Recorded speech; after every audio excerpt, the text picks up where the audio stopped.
Welcome to Discernment 101 with the Benedictine Sisters of Perpetual Adoration in Clyde, Missouri. We would like to share with you some of our own personal discernment tips that have helped us along the way as we were seeking God's call in our lives. We hope that they may be a source for you as you seek to follow God's will in your own life. Hi. What was most helpful to me in my discernment, of course, was prayer, listening to the Lord, what He's calling you to do. Also, what was really helpful was working with a spiritual director, and I happen to have found a very wonderful priest who helped me discern whether I was called to be more a contemplative life of prayer or live a life of active ministry. So working with someone else to help you discern that was really helpful.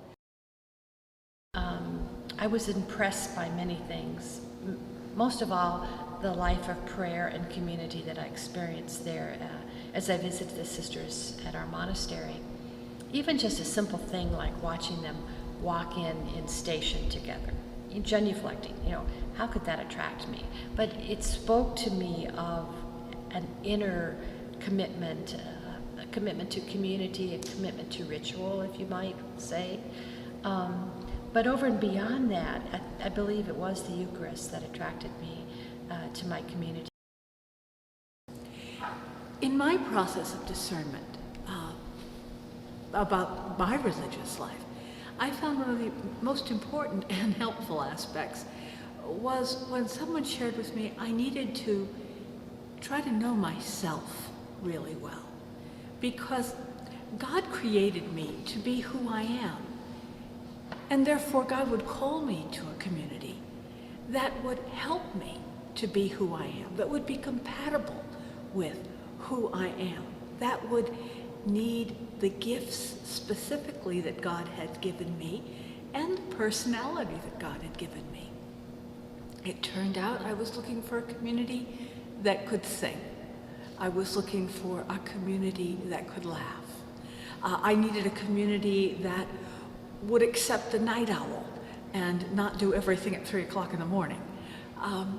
A community that had a strong connection with family of origin, that would be a family within the community as well. These things are part of who I am, and it's also part of the community I joined. What I really found helpful when I was discerning were two things.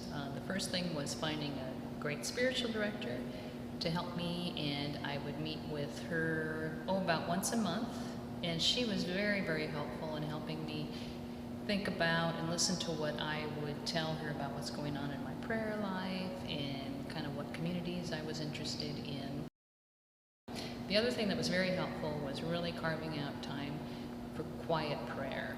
I would go over to the local church, which was close by to where I lived at that time, and just sit in the chapel silently in front of the Blessed Sacrament, just kind of listening to see what the voice of God would say to me.